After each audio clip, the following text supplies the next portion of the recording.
Hello everyone, मेरा नाम है अनिल और इस वीडियो में हम लोग डिस्कस करेंगे मैथ्स का एक बहुत इम्पॉर्टेंट टॉपिक जो कि है एवरेज। क्योंकि एवरेज बहुत इम्पॉर्टेंट टॉपिक है, साथ में ये बहुत इजी टॉपिक भी है, तो आपको इस टॉपिक को ज़रूर कवर कर लेना चाहिए। तो देख लेते हैं। एवरेज का एक बहुत छोटा सा फॉर्मूला है जो है sum of observation by number of observations. तो ये तो मैथमेटिकल लैंग्वेज में हो गया कि एवरेज के इस फॉर्मूले से हम लोग एवरेज कैलकुलेट कर सकते हैं, लेकिन एक्चुअल में प्रैक्टिकल मीनिंग क्या होता है एवरेज का। तो चलिए इसको हम एक एग्जांपल की हेल्प से समझ लेते हैं कि जैसे आप क्रिकेट देखते हैं, वहाँ पे एक बैट्समैन का एवरेज आता है। सपोज़ एक बैट्समैन का एवरेज आता है 40। तो 40 का मतलब होता है कि वो बैट्समैन पर इनिंग 40 रन्स स्कोर करता है। लेकिन क्या सच में वो बैट्समैन हर इनिंग में 40 रन स्कोर करता है? नहीं। वो हो सकता है कभी वो 10 रन स्कोर करता है, कभी वो 100 भी स्कोर करता है, कभी वो 20 स्कोर करता है, कभी 0 स्कोर करता है, कभी 80 स्कोर करता है, कभी 40 भी स्कोर करता है। लेकिन फिर 40 एवरेज का मतलब क्या होता है? क्योंकि अगर आप बैट्समैन का टोटल देखेंगे तो टोटल जितना रन स्कोर करता है कोई भी बैट्समैन, अगर उस टोटल को उसकी हर इनिंग में इक्वली डिवाइड किया जाए तो वो रन्स होंगे 40, जो कि उसका एवरेज है। तो एवरेज मीन्स कि अगर आपका जो टोटल है उसको इक्वल पार्ट्स में डिवाइड किया जाए तो एक पार्ट जितना होगा वो एवरेज है। तो होप कि आपको प्रैक्टिकल मीनिंग एवरेज का समझ में आ गया होगा। तो इस मीनिंग के साथ अगर आपको ये मीनिंग समझ में आ जाता है तो इस मीनिंग से एवरेज के क्वेश्चंस को सॉल्व करना ज़्यादा इजी हो जाता है, जबकि एवरेज के इस फॉर्मूले से आपको क्वेश्चंस को सॉल्व करने में टाइम लग सकता है। तो चलिए कुछ क्वेश्चंस हम लोग ट्राई कर लेते हैं। तो सबसे पहले एक एग्जांपल देखते हैं कि अगर आपको एवरेज निकालना है 20, 13, 26, 21, 25, इन सब का आपको एवरेज कैलकुलेट करना है। तो आप कैसे एवरेज कैलकुलेट करते हैं? Sum of observation 20 plus 13 plus 26 plus 21 plus 25 by total numbers of observation से हैं 1 2 3 4 5। तो आप डिवाइड कर दोगे इसको 5 से।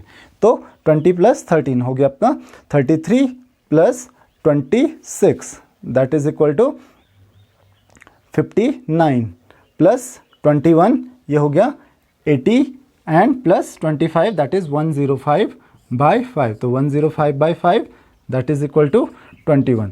तो ये आपका एवरेज आ जाएगा इन 5 ऑब्जर्वेशंस का। तो अगर आपके पास एवरेज के क्वेश्चंस आते हैं तो वो इतने इजी क्वेश्चंस नहीं आते हैं, उनमें थोड़ा सा डिफ़िकल्टी लेवल होता है। तो जरा हम लोग कुछ क्वेश्चंस डिस्कस कर लेते हैं एवरेज के। तो बोर्ड पे आपके पास एक क्वेश्चन है, the average of 20 numbers is 55, if 5 is added to each number what will be the new average. तो अगर आपको इस क्वेश्चन को सॉल्व करना है तो आपको पहले एवरेज का प्रैक्टिकल मीनिंग समझना है कि एवरेज जो है 20 नंबर्स का वो 55 है। मीन्स अगर 20 नंबर्स को इक्वली डिवाइड किया गया तो हर नंबर की जो वैल्यू होगी वो 55 होगी। और अगर 5 हर नंबर पे ऐड कर दिया जाएगा तो हर नंबर की वैल्यू अगर इक्वल हम लोग माने तो 55 से बढ़ के कितनी हो जाएगी? 5 हो जाएगी। तो नया एवरेज भी क्या हो जाएगा? 5 इंक्रीज़ हो जाएगा। तो अगर 55 पुराना एवरेज है और हर नंबर में आपने 5 ऐड किया तो जो नया एवरेज होगा वो 60 हो जाएगा। तो अगर ऐसे क्वेश्चंस आपके पास आते हैं कि अगर हर नंबर में 5 ऐड किया गया तो नया एवरेज क्या होगा, तो नया एवरेज भी 5 ज़्यादा हो जाएगा। और अगर उसी तरीके से 5 ऐड या कुछ सब्ट्रैक्ट करने की बात की जाएगी तो एवरेज भी उतना ही कम हो जाएगा। इसमें एक और प्रॉब्लम आ सकती है, एडिड की जगह आपके पास मल्टीप्लाइड आ सकता है कि if each number is multiplied by 5। तो क्योंकि हर नंबर 5 से मल्टीप्लाई हो रहा है तो हर नंबर की वैल्यू 5 टाइम्स बढ़ रही है, तो इसका मतलब एवरेज की वैल्यू भी क्या हो जाएगी? 5 टाइम्स हो जाएगी। तो इसमें आपको ध्यान में रखना है कि अगर ऐसा हुआ एडिड की जगह आपने मल्टीप्लाइड आपके पास क्वेश्चन में आ गया तो आपको एवरेज को भी मल्टीप्लाई करना है। ध्यान में आपको ये बात रखनी है। तो अब हम लोग दूसरा क्वेश्चन देख लेते हैं। The average weight of 50 men is 71 kg. If one more man joins them, the average becomes 71.5 kg. Find the weight of new man.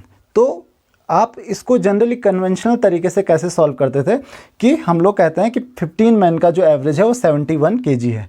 तो हम क्या करते हैं यहाँ पे जो एवरेज का जो फॉर्मूला है वो यूज़ करते हैं। एवरेज का फॉर्मूला होता है average equal to sum of observations upon number of observation. तो टोटल कितने लोग हैं? अभी 15 है और एवरेज की वैल्यू क्या है?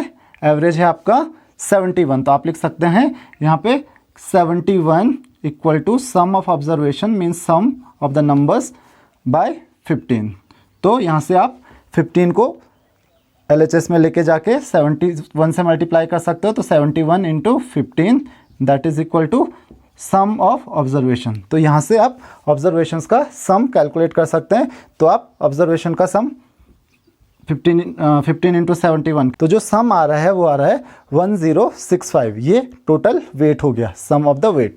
अब अगर हम लोग नई कंडीशन को ध्यान में रखें कि अगर एक और आदमी अगर उस ग्रुप को ज्वाइन करता है तो जो एवरेज होता है, नया एवरेज क्या है 71.5 इक्वल टू क्या हो जाएगा, अब जो सम होगा वो न्यू सम होगा। न्यू सम मीन्स क्योंकि अब एक और पर्सन, एक और आदमी है जिसने ग्रुप को ज्वाइन कर लिया है, तो वो नया सम होगा, ये पुराना सम है। तो न्यू सम बाय टोटल लोग कितने हो जाएंगे, पहले 15 थे अब 16 हो जाएंगे क्योंकि एक और पर्सन ने ग्रुप को ज्वाइन कर दिया है।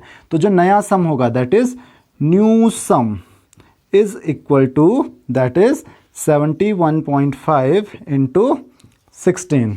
तो इसकी जो वैल्यू आएगी आपकी दैट इज, तो ये जो नया सम है ये इतना क्यों हुआ, क्योंकि एक और पर्सन ने ग्रुप को ज्वाइन किया था।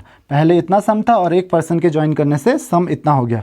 तो जो नया पर्सन है, जो न्यू मैन है, उसका वेट कितना हो जाएगा, that is 1144 minus 1065 that is 79 kg।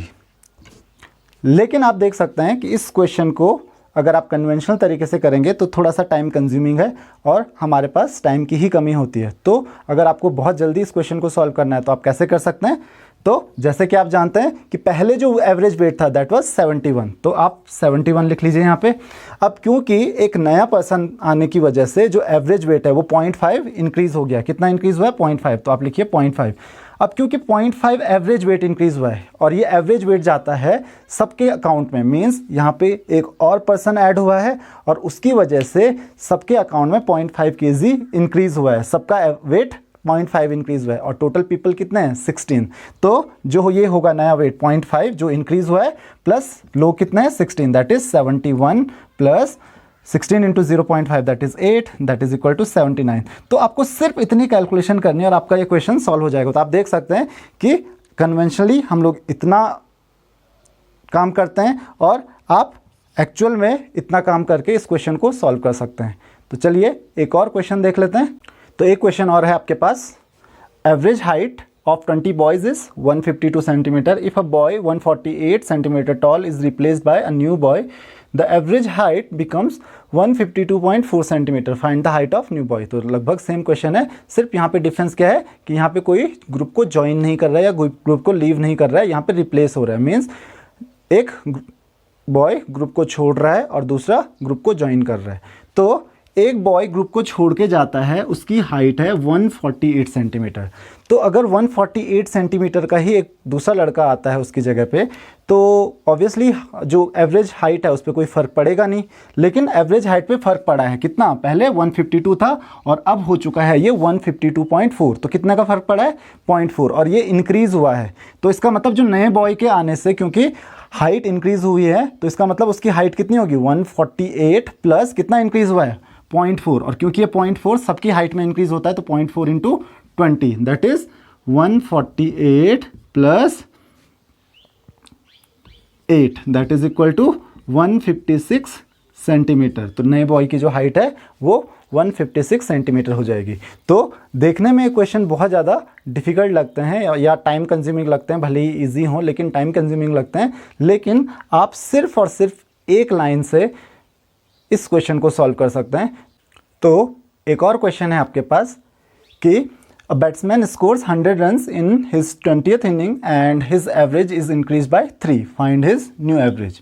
तो एक बैट्समैन है जो अपने 20वीं इनिंग्स में 100 स्कोर करता है और वो 100 स्कोर करने से उसका एवरेज इंक्रीज हो जाता है। कितना इंक्रीज हो जाता है 3।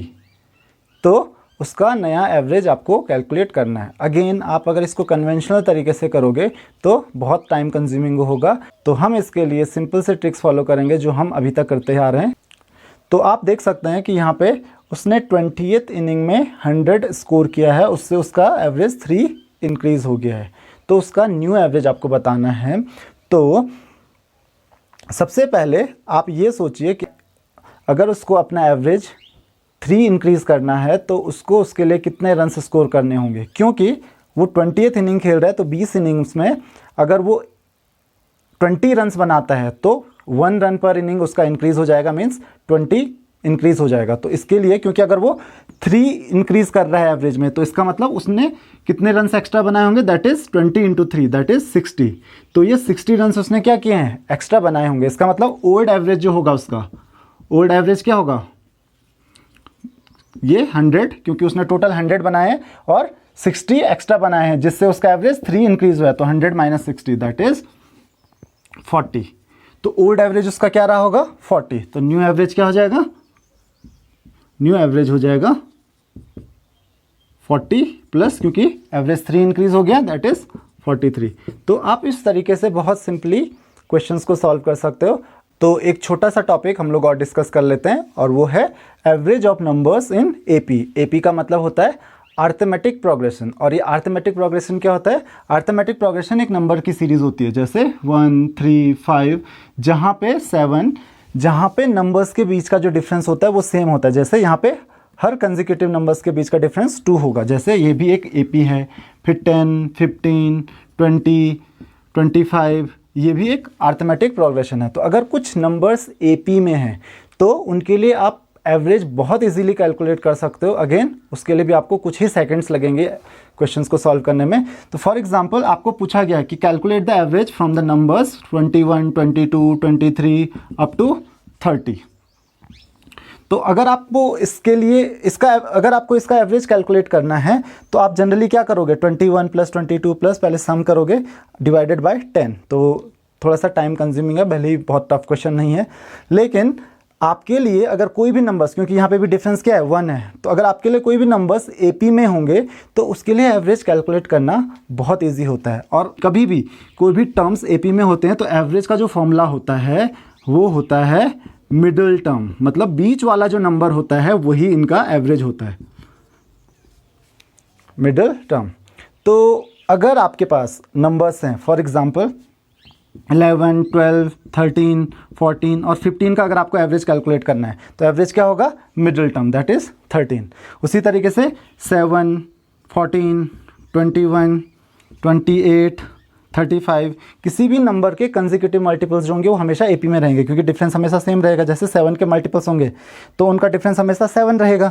तो आप देख सकते हैं, तो जो मिडिल टर्म होगी 21, ये एवरेज हो जाएगा। तो यहाँ पे तो ईजी है, लेकिन अगर आपके पास एवरेज कैलकुलेट करने के लिए आता है जैसे 21 22 23 और 24 का, तो यहाँ पे आपको मिडिल टर्म नहीं मिलेगी, तो आपको बीच में यहाँ पे 2 नंबर्स मिलेंगे।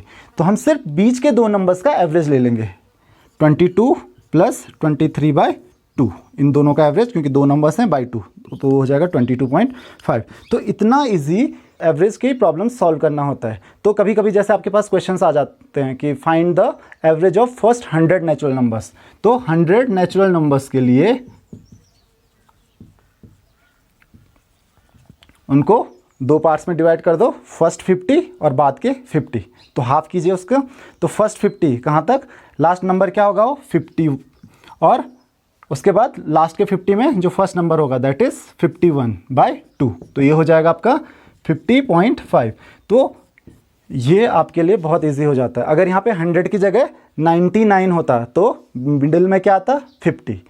तो अगर आपको मिडिल टर्म्स के लिए, बीच की टर्म्स के लिए फॉर्मूला चाहिए तो वो भी मैं आपको बता देता हूँ। तो अगर आप फॉर्मूले से क्वेश्चंस को करना चाहते हैं तो आपके लिए फॉर्मूला है कि अगर n total number of terms हैं और n ऑड हैं, जैसे कि मैंने अभी आपको कहा कि सम ऑफ 100 नेचुरल नंबर्स, तो 100 क्या है यहाँ पे, इवन है। तो अगर n इवन है तो यहाँ पे एवरेज का फॉर्मूला क्या हो जाएगा, n/2th टर्म दैट इज 100/2। 100/2 कितना होता है, 50। तो 50th टर्म क्या होगी यहाँ पे, 50 ही होगी, क्योंकि ये कंटिन्यूस नंबर है।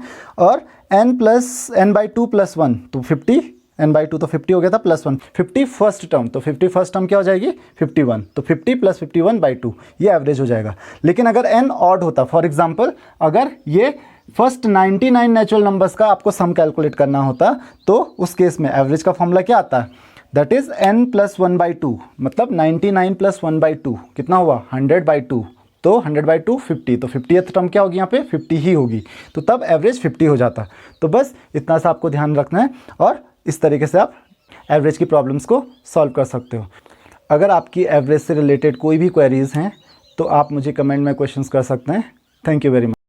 ऐसे और वीडियोस देखने के लिए चैनल को सब्सक्राइब करें और नोटिफिकेशन पाने के लिए बेल आइकन प्रेस करें।